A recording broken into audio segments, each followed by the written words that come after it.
dan ku ingin mengenalmu Tuhan, lebih dalam dari semua yang ku kenal. Salam sahabat Sinar Kasih, kembali kita merenungkan firman Tuhan dengan tema tak terduga. 1 Raja-Raja 19 ayat 12 berkata, dan sesudah angin itu datanglah gempa, tetapi tidak ada Tuhan dalam gempa itu. Dan sesudah gempa itu datanglah api, tetapi tidak ada Tuhan dalam api itu. Dan sesudah api itu datanglah bunyi angin sepoi-sepoi basah. Sahabat Sinar Kasih, seringkali kesibukan dan kebisingan yang mewarnai aktivitas kita dapat memecah dan menyita konsentrasi kita dalam mendengar suara Tuhan. Tapi sayang, hal ini sering tidak kita sadari, sehingga kita tidak dapat merasakan kehadiran Tuhan dalam hidup kita, terutama kehadirannya yang tak terduga, baik di tengah kemeriahan maupun keheningan. Kita harus siap menyambutnya. Sahabat Sinar Kasih, kehadirannya kali ini tidak lagi berbicara dalam badai, gemuruh gempa maupun api, tetapi dengan kelembutan bunyi angin sepoi-sepoi. Dengan kelembutan suaranya, Tuhan ingin memulihkan Elia yang makin melemah dalam melayani Tuhan. Pertama, Tuhan ingin memulihkan jiwa yang hancur. Tekanan hebat telah membuat jiwa Elia benar-benar hancur. Tetapi dalam perhatiannya, Tuhan ingin membalut hati yang luka dan hancur.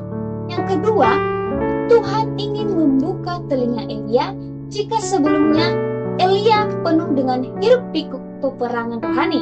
Kali ini ia harus diam untuk mendengar suara Tuhan. Oleh karena itu, Tuhan membuka telinga Elia. Dan yang ketiga, Tuhan ingin memulihkan panggilan Elia. Nampaknya Tuhan tidak membiarkan Elia berlama-lama dalam keputusasaan.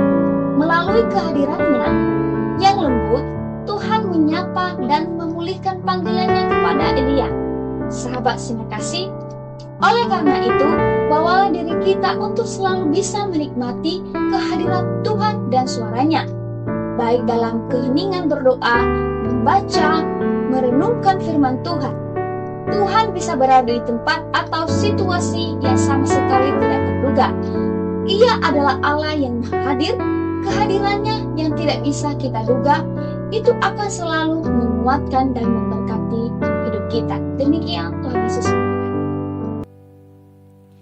Sekalipun aku dalam lembah kelam, terpujilah Allah Bapa Tuhan kita, Yesus Kristus, Bapa yang penuh belas kasihan dan Allah sumber segala penghiburan, yang menghibur kami dalam segala penderitaan kami, sehingga kami sanggup menghibur mereka yang berada dalam bermacam-macam penderitaan.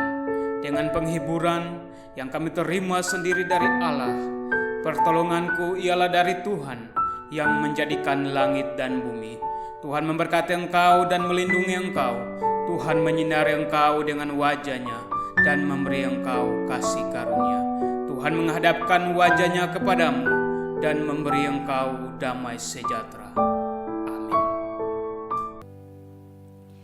sekalipun aku dalam lembah kelam, ku tak takut sebab Kau besertaku.